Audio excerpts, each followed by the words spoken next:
right on the south today. Hungry mouths in Queenstown rejoice as a new food hall opens, marking the end of a major rehaul. Omaru streets overflow with crowds in costumes recently as a Victorian event takes them back in time. And a flock of spectators, competitors and prized animals gather for the West Otago A&P show.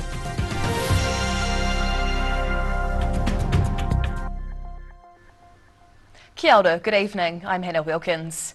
A new food hall has opened in central Queenstown, marking the completion of the $26 million redevelopment of OConnells Mall. Eat Space has now opened on the shopping centre's lower level, with enough choices to satisfy hungry tourists and locals alike. It's been a bit of a wait, but dinner is finally ready to be served at the upgraded OConnells shopping centre in Queenstown.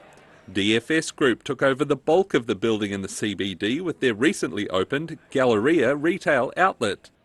Now developer Skyline Enterprises has unveiled its Eat Space food hall. Visitors might have trouble deciding what's for dinner, with a wide range of options ranging from souvlaki to seafood, all arranged around a central bar area. We will focus on all of the little details along the way, but when you see the finished product, it is fantastic, and look, I think it will be a really great amenity. The shopping and dining destination is expected to be popular with tourists, and international cuisine is well represented in the hall with Japanese, Korean, Italian and Thai food all on offer. It will be somewhere where locals can take visitors and visitors can enjoy, and there will be something for everyone. The food hall and central bar will be open 7 days a week, with plans for extended hours over the busy summer season. In Queenstown, the South today. In the space of 45 minutes yesterday, a Canterbury township went from basking in the sun to dealing with a flash flood that washed away crops and caused widespread damage. Residents of Peel Forest, just north of Timaru, measured 90 millimetres of rain in 1 hour last night. Some locals described the massive downpour as frightening. Fire and Emergency New Zealand responded to reports of 3 people trapped due to the flooding. The region also lost power for 5 hours as the rain abruptly stopped. One resident said the surface flooding was so bad you could jet boat down the road, with the water becoming thigh-high in some areas. The town has fewer than 100 homes, a couple of stores, a church and a preschool. The pause button has been hit on a scheme which has recycled about 2 million pieces of soft plastic from Dunedin this year. The Packaging Foundation is blaming logistics issues for stopping collections in Dunedin and Mosgiel for the area's soft plastic recycling scheme. The organisation says it no longer has access to a baler in Dunedin to compact the collected bags to enable safe and efficient transport. The soft plastic recycling scheme initially ran from 2015 to 2019 before being halted due to a lack of processing capacity and a lack of demand for the reprocessed products. Dunedin collections restarted in March of this year. Local businesses were collaborating to collect soft plastic, bale it and transport it to Auckland for processing into stakes for farms, vineyards and gardens. The North Otago town of Omaru went back in time over the weekend for its popular annual festival. Crowds in costumes filled the streets for the Victorian heritage celebrations, with activities and entertainment throughout the day after a 2-year hiatus. A good excuse to dress up in Victorian clothing as the region welcomes back its annual heritage celebrations. The Omaru Victorian Fete returned over the weekend after COVID-19 forced the event to be cancelled last year. Despite the weather, crowds braved the rain to attend the event, enjoying the range of live music and entertainment the festival had to offer. We're very happy with the turnout today, and the Fete is our annual fundraiser for the Omaru Whitestone Civic Trust to help us maintain these beautiful historic buildings. Entertainers in costumes walked the streets in the town's historic precinct, with locals also taking the opportunity to play dress-up. The Fete's a chance for North Otago people to turn back the clock and step back in time, recreating the colour and atmosphere of the Victorian age. We've got people here with steampunk outfits on, and we dress up, especially for the Omaru Festival, with that tweak. The weekend fete was the culmination of the Omaru Victorian Heritage celebrations. In Omaru, the South Today. Dog walkers marched in East Christchurch early this morning to reclaim a park where an assault took place last week. This group were keen to reclaim their park, while their excited canines got the chance to run around. Residents have been uneasy about using Bexley Reserve following last Monday's stabbing of a middle-aged man while he was out walking his dog. The injured man is still fighting for his life in hospital. The attack left many people feeling unsafe. I saw an older man walking down Anzac Drive with a stick, like behind his arm, the day after, and I didn't like it. So, because if someone has to feel like they have to protect themselves, taking their dog for a walk, that's not okay. Police arrested and charged an 18-year-old man and a 23-year-old woman last week over the incident. He faces a charge of wounding with intent to cause grievous bodily harm, while the woman is charged with being an accessory. Both are due to reappear in court early next month. A house built by students and staff from Otago Polytech sold at a charity house auction over the weekend. Around 50 people attended the 16th annual auction with strong bids for the fully furnished 4-bedroom house. The 125 square metre transportable home was built by engineering, construction and living sciences students at Otago Polytech. The house sold for just over $400,000, eclipsing last year's record by $40,000.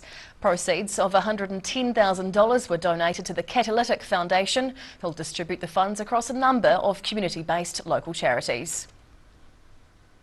Sheep, horses and baked delights were on display at the West Otago A&P show on Saturday.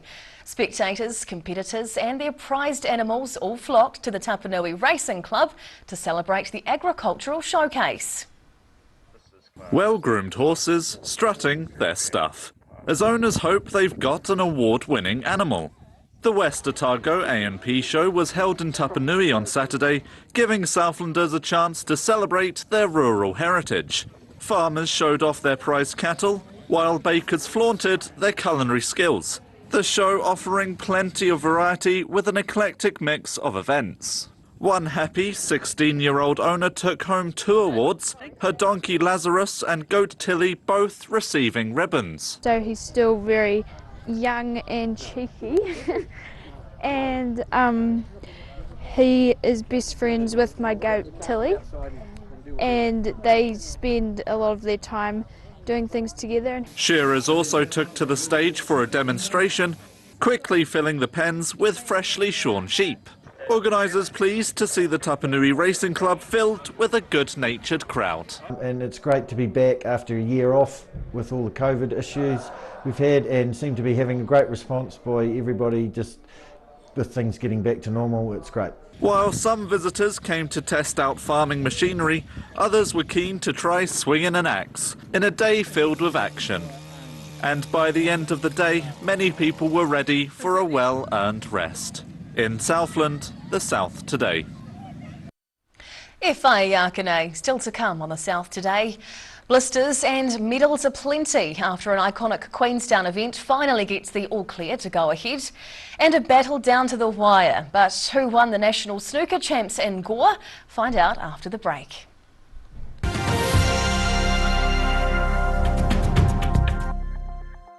Earth is a planet of extremes. Extreme places and extreme animals. But some animals are more extreme than others. Join us as we count down to find the most unusual, the most extraordinary, the most extreme. Hi, we're Age Concern Otago. Age Concern Otago hosts a multitude of social activities, including interwalks. Hi, my name's Matt and I'm the Dines Group CEO. Dines is a company that's focused on selling logistics solutions to its customers. We're passionate about selling efficiency and we've been selling efficiency for over 50 years now.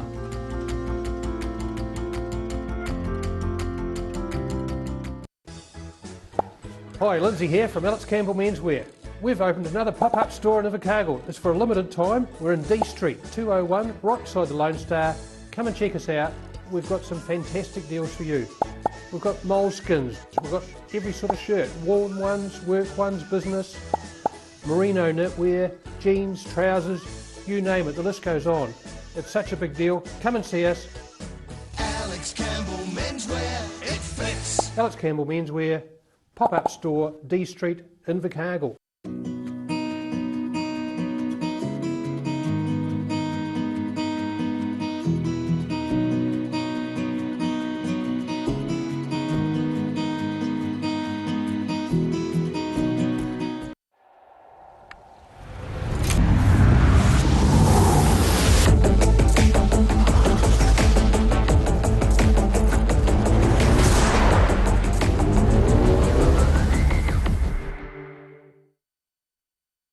Great Britain has a collection of varied landscapes and countryside to rival anywhere else in the world. And the best way to see it is to walk.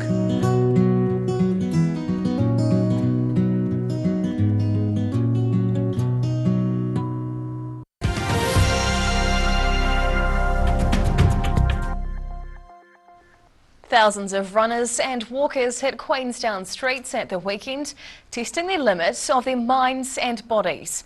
The Queenstown Marathon returned after a 2-year break, with the event attracting some inspirational efforts. Getting the stretching in before the air horn blasted the race into action. Around 13,000 runners and walkers gathered in Queenstown on Saturday, hitting the ground running for the city's annual marathon event. Fans and support crews got into the spirit along the way, ready to cheer on from the sidelines. And to keep the runners on the move, there were tables full of healthy snacks for energy, as well as a smooth system to keep the athletes hydrated. Queenstown's marathon hasn't been held for the last 2 years due to COVID-19 issues. The weekend event a welcome challenge for this 87-year-old half-marathon runner. David Graham started running when he was 83, even inspiring his family to join in the day's races. The bell rang to mark the end of the multi-hour efforts, competitors receiving medals after making it across the finish line, as well as a much-deserved sit-down. In Queenstown, the South today. A local star has won this year's National Snooker Champs in Gore over the weekend. Shannon Swain battled it out with another former New Zealand champion to claim the top trophy. Gore played host to the best snooker players in the country over the weekend. Run by the New Zealand Billiards and Snooker Association, it was the third time the national championships have been held in the Southland town. Local star Shannon Swain eventually beat out Auckland's Deepak Bala by 6 frames to 3 in the race to 11 frames, and was pretty happy with the result. I couldn't be happier, especially on home soil as well. Yeah, it's been a long time coming to actually win it here. It's the third time we've had it here, so no, I couldn't be happier. The 2022 Snooker Champs were played at the Gore Town and Country Club and Gore's RSA. And there was more local success, with the plate final won by another Gore player, Mike Grattan. Tournament director Dave Judd was pleased to welcome a quality field of 20 to the tournament, which led to some cracking snooker, climaxing with the grudge match final. Shannon Swain, obviously from Southland, hometown, has won the championship. He beat Deepak Bala from Auckland, who was a previous winner back in 2018, which he did beat Shannon back then to claim the trophy. So you're talking 2 former champions here battling it out at one another. He praised the quality of the weekend event, saying that tables, venues and staff in Gore rank among the best in the country. In Gore, the South today. And now recapping tonight's top stories on the South today. The Eat Space Food Hall opens inside Queenstown's OConnells Mall. It marks the end of its $26 million redevelopment. After a 2-year hiatus, the Omaru Victorian Fete returned over the weekend, with locals all dressed up for the event. And there were plenty of trophies and medals finding new homes as the West Otago AMP show was held in Tapanui.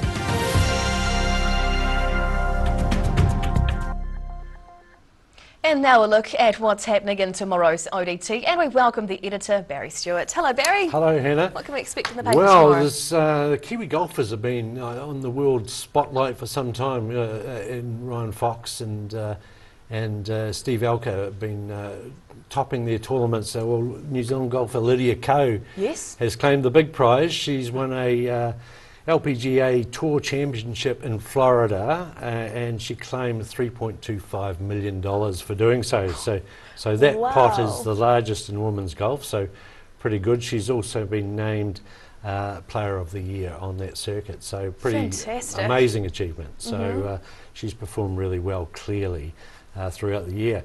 A $1 billion Queenstown apartment project is at the crossroads with it's the fast track consent. They've been told it'll be declined unless its height is reduced. So they have to make a call on that. And but it's certainly a major project. So it'll be interesting to see what happens there. Former America's Cup chase boat is now being used on Otago Harbour to ferry Port Chalmers residents into town. A lot of roadworks on that area, so they might the taxi may be in demand. Yeah, absolutely. All right, hey, we look forward to reading tomorrow's paper. Thanks, Barry. Thank you. And time now for a look at the weather. The South Today weather, proudly brought to you by MallMap, the skin cancer detection specialists. Looking at the situation, a trough of low pressure slowly spreads across the Tasman Sea and over the South Island this week. This will bring a mild norwesterly airflow initially, turning to a cooler southwesterly flow. Heading to the top of the South Island, fresh nor'easterlies with cloud and 23 up in Nelson tomorrow, 19 with northerlies and rain over in Greymouth, while Christchurch is warm with northerlies, high cloud and 24 degrees. Travelling to South Canterbury and North Otago, high cloud and fresh northerlies as we come down the east coast. Ashburton heads for 23 with Timaru and Omaru just behind on 22 tomorrow. Heading westwards to the Central Lakes, gusty nor'westerlies and late showers with warm temperatures tomorrow. Expect 21 in both Wanaka and Alex and 19 degrees in Queenstown. Heading further south, fresh north to northeast winds across the board through here, 18 with late rain in Balclutha and Gore. Meanwhile, down in the Catlins, it's looking cloudy with 19. And down to the deep south, a cloudy one tonight in Invercargill with 12 as the low. Tomorrow's looking like another cloudy day with rain easing to showers and a late westerly change up to 18 as the high. And Wednesday should start clear with a turn after lunch, bringing showers and strong winds, heading for 15 degrees. And finally, heading to Dunedin. Cloudy tonight with nor'westerlies down to 11. Then thick high cloud takes over the skies tomorrow after a sunny start with a few spits of rain mid-afternoon. Still lovely and warm though with a high of 21. And midweek it's looking fine and sunny as the southwesterlies die out and a high cloud rolls in late in the day before the rain sets in, up to 18 degrees on Wednesday. And that's the news this Monday. For the latest news and videos from the southern region, head online to odt.co.nz. And you can follow Channel 39 on YouTube to catch our news bulletins on demand. We'll see you again tomorrow. Ka kite e pōpō.